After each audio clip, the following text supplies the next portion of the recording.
कटे हुए सर ने बादशाह को कैसे मारा। वैद्य की बात सुनकर बादशाह को बड़ा आश्चर्य हुआ। बादशाह की आज्ञानुसार सिपाही वैद्य को उसके घर ले गए। अगले दिन जब उसे बादशाह के सामने लाया गया तो उसके हाथों में एक मोटी सी पुस्तक थी जो एक कपड़े में लिपटी थी। वैद्य ने बादशाह से कहा, मेरे कटे हुए सर को एक थाल में इस कपड़े पर रखना, जिससे खून बहना बंद हो जाएगा। इसके बाद मेरी बताई हुई पंक्ति पढ़कर जो भी आप पूछेंगे वह मेरा कटा हुआ सर बता देगा। लेकिन मैं फिर आपसे निवेदन कर रहा हूँ कि मैं निरपराध हूँ। आप मुझ पर दया करें और मेरे वध का आदेश वापस ले लें। बादशाह ने कहा, नहीं, अब मुझे जो भी सुनना होगा तेरे कटे हुए सर से ही सुनूंगा। तेरे रोने पीटने का कोई लाभ नहीं है। ये कहकर बादशाह ने पुस्तक अपने हाथ में ले ली और जल्लाद को वैद्य को मारने की आज्ञा दी। फिर उसने थाल पर वस्त्र रखवाया और जब कटे हुए सर से खून बहना बंद हो गया तो राजा और दरबारियों को बड़ा आश्चर्य हुआ। अब उस कटे सर ने आंखें खोलकर बादशाह से कहा, पुस्तक का छठा पन्ना खोल। जैसे ही पुस्तक खोली, पुस्तक के पृष्ठ एक दूसरे से चिपके हुए थे, इसलिए उसने उंगली में थूक लगाकर पन्नों को अलग करना शुरू किया। जब छठा पन्ना खुला तो उसने देखा कि उस पृष्ठ पर कुछ नहीं लिखा है। बादशाह ने कहा, पृष्ठ तो खाली है।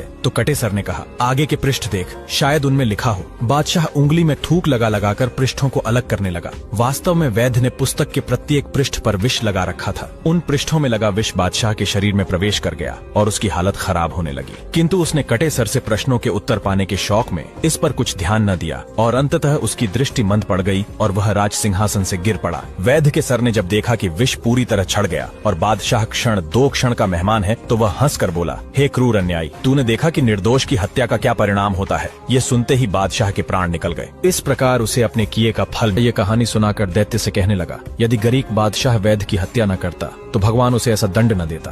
दैत्य, तेरा हाल भी उस बादशाह की तरह है। तू अगर बंधन से छूटकर मुझे मारने की इच्छा न करता तो दोबारा बंधन में न पड़ता। अब मैं तुझ पर दया करके तुझे फिर से स्वतंत्र क्यों करूं? मैं तो गागर समेत तुझे फिर नदी में डाल रहा हूं, जहां तू अनंत काल तक पड़ा रहेगा। दैत्य बोला, मेरे मित्र, तू ऐसा न कर। मैं अब तुझे मारने का इरादा कभी न करूंगा। बुराई के बदले में भी भलाई करनी चाहिए। तू भी मेरे साथ ऐसी ही भलाई कर जैसी इम्मा ने अतीका के साथ की थी। मछुआरे ने कहा, मुझे वह कहानी नहीं मालूम, तू बता तो मैं सुनूं। दैत्य बोला, यदि तुम यह कहानी सुनना चाहते हो तो मुझे मुक्त करो, क्योंकि मैं गागर में अच्छी तरह नहीं बोल पाऊंगा। मुझे मुक्त कर दो तो मैं तुम्हें और भी बहुत सी अच्छी कथाएं सुनाऊंगा। मछुआरा बोला, मुझे नहीं सुननी तेरी कहानी। दैत्य ने कहा, तू मुझे छोड़ दे तो मैं तुझे बेहद धनी व्यक्ति होने का उपाय बताऊंगा। मछुआरे को लालच आ गया। आगे की कहानी जानने के लिए वीडियो को लाइक और ज्यों ही मछुआरे ने गागर का ढक्कन खोला, दैत्य बाहर निकल आया और उसने ठोकर मारकर गागर को नदी में डुबो दिया। मछुआरा यह देखकर घबरा गया और बोला, हे दैत्य, क्या तुम अपने वचन पर स्थिर नहीं रहना चाहते? मछुआरे के भयभीत होने पर दैत्य हंसकर बोला,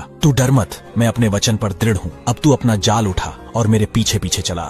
वे दोनों चलते चलते एक नगर के अंदर से निकलकर एक पहाड़ की चोटी पर चढ़ गए। फिर वहां से उतरकर एक गुप्त महल में गए। उस महल में एक तालाब दिखाई दिया जिसके चारों ओर 4 टीले थे। तालाब के पास पहुंचकर मछुआरे से दैत्य ने कहा, तू इस तालाब में जाल डाल और मछलियां पकड़। मछुआरा खुश हो गया क्योंकि तालाब में बहुत सारी मछलियां थीं। उसने तालाब में जाल डालकर खींचा तो उसमें 4 मछलियां आई जो 4 रंग की थीं, सफेद, लाल, पीली और काली। दैत्य ने कहा, तुम इन मछलियों को लेकर यहाँ के राजा के पास जाओ, वह तुझे इतना धन देगा जो तूने देखा भी न होगा। किंतु एक बात का ध्यान रखना, तालाब में एक दिन में एक ही बार जाल डालना। यह कहकर दैत्य ने जमीन में जोर से ठोकर मारी। जमीन फट गई और दैत्य उसमें समा गया।